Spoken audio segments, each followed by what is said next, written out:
Everyone calls you Gollum. You have only one goal, to get it back. But no one understands that. So who are you really, and how old are you? You aren't even aware that you've been alive for centuries. Why are you in this state? You wonder why your feelings vanished centuries ago.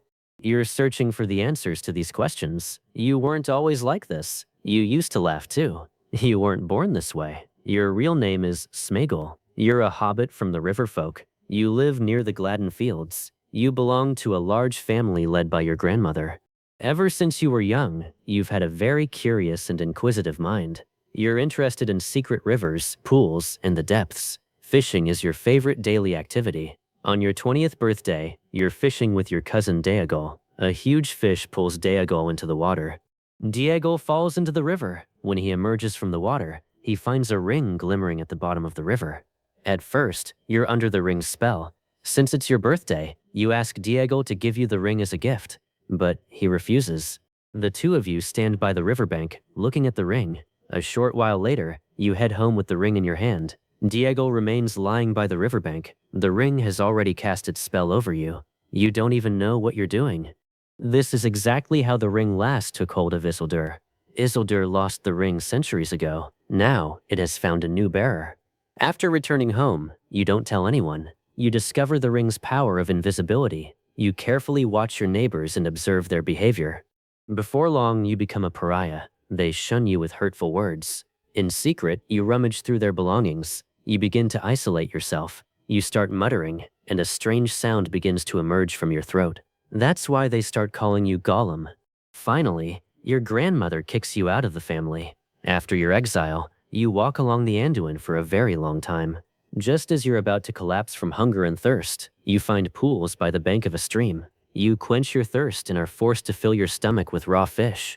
The taste of the raw fish is awful, and you wonder how people can eat sushi. Over time, the sun begins to burn your skin and sting your eyes. So you take refuge in the dark caves deep within the misty mountains, where the stream flows. Here, raw fish becomes your favorite meal. During this long time spent in the cave, you completely lose your sense of self. Instead, you develop two distinct personalities. The first is Slinker, your good side that's eager to please. The second is Stinker, your bad side that hates both itself and others. You write songs for the blind fish. Sometimes you neutralize the goblins you encounter in the cave and use them to survive. You've been living like this in the cave for nearly 500 years, in a cycle. The ring extends the lives of mortals, but it doesn't improve them. You can't maintain your good looks. The day you hate the most finally arrives. You get into a fight with some little goblins. In the midst of it, the ring slips from your hand. The ring has a will of its own. In fact, it's searching for a new bearer of its own accord. But you don't understand this. You leave the goblins behind and start searching for the ring. An ugly hobbit finds the ring in the cave, Bilbo Baggins. You try to trick him and get your precious ring back. You sing the song you wrote for the blind fish to him as a riddle, but he won't give you your precious back. Actually, the ring is abandoning you. It's leaving you of its own free will to go to Bilbo. But you can't grasp this.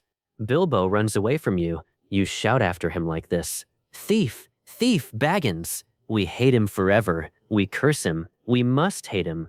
When you meet Bilbo in the Misty Mountains, you're exactly 511 years old. The ring is gone. Bilbo is gone. 511 years, it's all gone. You're the only one left in our family. Don't forget to subscribe and like the video. Gollum can't bear to see you go either. After the precious is stolen, you emerge from the caves. You start searching everywhere for the precious. You walk for a long time. You reach Mordor. After a while, you encounter the evil spider Shelob. She forces you to serve her. You become her spy. Your task is simple: to bring her prey. She wants you to use your cunning to deceive everyone you encounter and bring them to her. You serve her this way for a long time. Then one day, you're captured by Sauron's forces. They recognize you. They know you served Shelob. That's why they don't make an issue of it. They usually ignore you or let you go. But this time, there's a Nazgul among them. He immediately picks up the scent of the ring. He realizes you're connected to it. So they take you away. They treat you quite harshly. They want to find out where the ring is. Eventually, you can't take it anymore, and you speak up. You confess the names Baggins and the Shire to Sauron. Sauron strangely sets you free. You don't show him any particular loyalty. But he lets you go anyway. You quickly make your escape. You also free yourself from Shelob's clutches. You enjoy the taste of freedom. You escape from Mordor. You set off toward the northwest of Mordor to find your precious. You walk for weeks. You arrive at the Dead Marshes. This place is filled with corpses. It's called the Dead Marshes Graveyard. You've made it this far, completely unaware that you've been searched for exactly 8 years. You're unexpectedly captured by Aragorn and Gandalf. The two of them have been searching for the ring for exactly 8 years. They want your precious. You're forced to tell them the truth as well. They've definitely treated you better than Sauron did, but they don't let you go. Gandalf hands you over to the Elven Kingdom in Mirkwood. King Thranduil was known as a very stern Elven king. You don't like the Wood Elves at all, but now you're in their hands. Sauron let you go. Aragorn didn't. To put it gently, this isn't fair at all. Here, Guard Tariel takes you into custody. She throws you into the dungeon. You try to flirt with her. She had once been in love with a dwarf. You try your luck, hoping she might fall in love with you too. But it doesn't work. She throws you into the dungeon without even looking at you. You stay here for quite a while. But you're not always in the dungeon. There's a green garden. Sometimes they take you there. Under the watch of 2 elf guards, you get some fresh air and pass the time. There's a huge tree, and you climb to its very top. This is the most beautiful spot. You can see far into the distance. You make contact with Sauron and provide him with some information. Sauron attacks the forest realm. Thranduil's forces win the battle, but you manage to escape. After a long escape through the forest, you eventually arrive in Moria. It used to be a dwarf realm before the Balrog destroyed it, but you can't get inside. You're trapped in front of Durin's Gate. You just wait there until the Fellowship arrives. By chance, you find the Fellowship. You watch them from a distance. The precious is with them. The little hobbit is carrying the precious that was stolen from you nearly 80 years ago. You follow them without them noticing you. Shortly afterward, Frodo, Gandalf, and Aragorn spot you a few times. The Fellowship splits up at Nen Hithel. You continue to follow Frodo and Sam. The moment you get the chance, you attack Sam. You want to take the precious. But the two of them catch you. They tie you up and continue on their way. At least they take you along with them. When you swear an oath of service to them, they untie you. You swear an oath on the precious. You guide them through the Dead Marshes. This brings out the Smeagol personality that had been lost within Frodo's kindness. As you pass through the Dead Marshes, you show them the lights known as the Candles of the Dead. Frodo falls into the water and sees their faces. You rescue him. You lead them to the Black Gate and from there to the Cirith Ungol Pass. But first, one night while Frodo and Sam are sleeping, you visit Shelob. You consider handing them over to the spider to retrieve the ring. You almost regret it and back out. You're on the verge of repenting.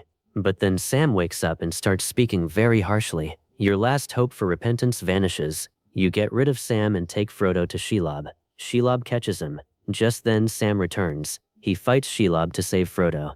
Everything goes wrong in an instant. The orcs find Frodo unconscious and take him to the Tower of Cirith Ungol. You just watch. Sam defeats the spider. He heads toward the tower. The orcs capture him as well. A disagreement breaks out among the orcs, and they begin to argue. Gothmog arrives at the tower and puts an end to the argument with force.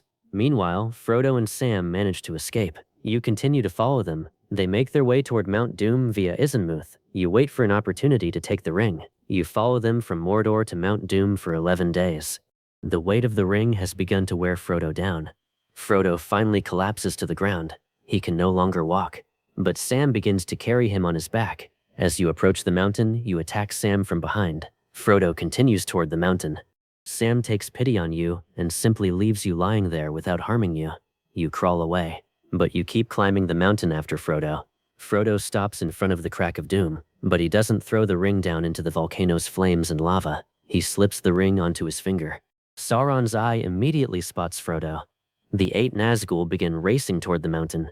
Frodo is invisible, but there isn't much room on the mountainside. You grab him immediately. You force his finger open and take the ring from him. Finally, after nearly 100 years, the ring is yours again. You dance with joy, clutching the ring. You're so happy that you don't even realize where you are. You lose your balance and fall into the chasm of doom along with the ring.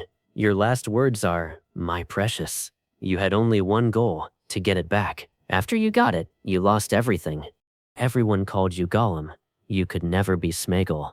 Your 590-year captivity has ended. What should the next video be about? Let us know in the comments.